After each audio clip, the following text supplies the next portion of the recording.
Dead Man Tales is brought to you by SupplyHouse.com, home to over 180,000 plumbing, heating, and HVAC supplies. SupplyHouse.com launched their official app for pros on the go, bringing everything you need right to your fingertips. This fast shopping experience offers the ability to manage safe carts, scan barcodes, and quickly reorder products. Download the SupplyHouse.com app today on any Apple or Android phone for fast shopping on the go. From HeatingHelp.com, it's Dead Men Tales. I'm Dan Holohan. When business gets wacky, I like to settle down with some really old trade magazines and travel back to a time when business was even wackier. I have a collection of The Metal Worker, a weekly trade journal that carried all the news of the day, both good and bad. I have every issue for 1899, which was an important year in heating history, and a very wacky one. Many of the oddball devices that I've seen in basements over the years, the things that made me scratch my head and wonder, appeared as new product introductions in that wonderful magazine during that long-gone year. Reading through those 52 issues is like getting into a time machine, and there's a certain peace in that. There's no uncertainty in the past. 1899 was the year of the Carbon Club, an association of boiler manufacturers who got together in the spirit of what they called cooperative competition, a concept that would get you sent to the slammer if you tried it with your competitors today. But the Carbon Club guys were brazen in their very successful efforts to control not only the price of boilers, but also the supply of boilers. They said that they did it for the good of the industry, but they also did it in violation of the Sherman Antitrust Act, which had been the law of the land for a decade. Those guys defined wacky. Here's a brief article from The Metal Worker which appeared on July 15, 1899. Listen to this. A meeting of the Carbon Club will be held in New York on next Monday when the reports of the membership committee will be made. While the desirability of securing all manufacturers as members is apparent, the condition of the iron market and the outlook is more important. The minimum price schedule adopted on June 20th has been found to contain some defects, and while these will be open for correction, it is probably also that a further advance will be made in the list. This, if done, will be due to the price and scarcity of iron, with the strong probability that the price of iron has not yet reached the top. Some manufacturers, both outside of the club and members, have arranged for their iron supply for the year, but as it could not be replaced except at the market prices, the price of boilers should be arranged in accordance, or a radical advance would be necessary in boiler prices made by any manufacturer when his iron supply was exhausted and must be replaced at the time with a much higher cost. This has been clearly pointed out, yet there are manufacturers who are holding to the former low prices, preferring to selfishly reap whatever benefit can be derived from being on the outside rather than to do their share to build up the market on a sound business basis. Should their example be generally followed, demoralization and a year without a profit would result. Sometimes severe measures are necessary to open the eyes of the selfish. The Carbon Club is now strong enough to seek out the customers of such manufacturers and apportion them to the members with the instruction that prices must be quoted to them low enough to secure their trade. This would be drastic and not without its drawbacks, and it is to be hoped that cooperation can be secured by a more commendable method.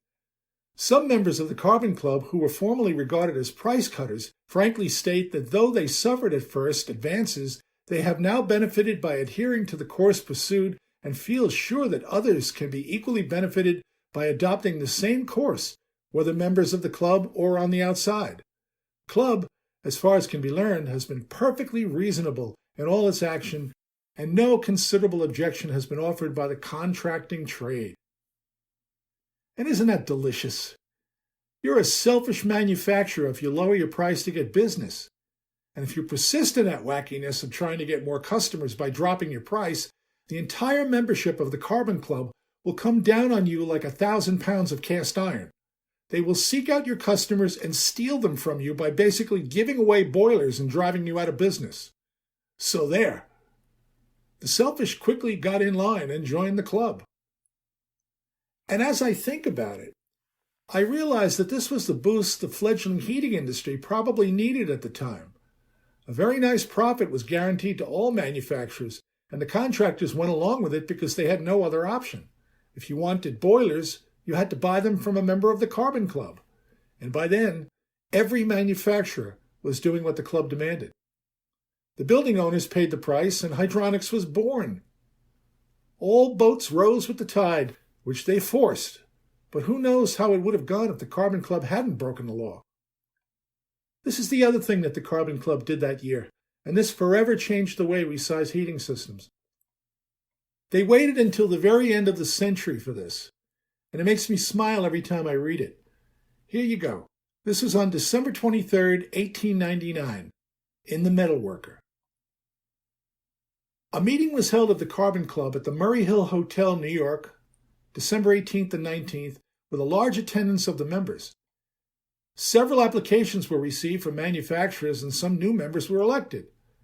The recommendations of the Committee of Boiler Ratings, which were discussed at the November meeting, were taken up and after some minor changes were adopted. This is virtually a standardization of the home heating boilers made by the members of the club.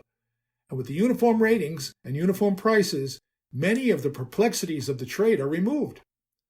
All boilers are now rated on a proportion of 100 for steam and 165 for water, with steam at 2 pounds of pressure or water at 180 degrees at the boiler. The rating now includes all mains, returns, and risers as heating surfaces, and the surface exposed in them must be added to the surface required in the radiators to determine the boiler power needed. It is only necessary for the trade to understand that the mains must be considered to avoid purchasing a boiler that is too small. If a boiler shows 2 pounds of steam pressure or 180 degrees temperature in the main when at work, the rating will be considered verified by the manufacturers. What we have here is the agreement between all the boiler manufacturers of the time that a hot water boiler should be 65% greater in capacity than a steam boiler serving the same building. You see that today when you look at the differences in value of equivalent direct radiation for steam and hot water radiators. It's 240 BTUs per square foot EDR for steam and only 150 for hot water. They also agreed that no house heating steam system from that day forward should need more than 2 pounds of pressure at the boiler. This is a very significant decision because it put a stop to what was becoming a very dangerous situation. Contractors had been using boiler pressure as a competitive edge. They were sizing systems with as much as 60 psi pressure at the radiators. Higher pressure means smaller radiators and pipes, but the problem is all steam heating systems have to start at 0 psi pressure, and at the lower pressure, the steam would suck the water out of the boiler. This caused boilers to either dry fire or explode. The Carbon Club put a stop to that wackiness. They did it by standardizing pipe sizing charts that would allow for 1 ounce of pressure drop over 100 feet of travel. They leveled the playing field for the contractors. At that meeting, they also recognized that there is a piping pickup factor which must be recognized by contractors when they size a boiler, lest they undersize the boiler, which would be very bad for the manufacturers. They let the proof be in the pudding.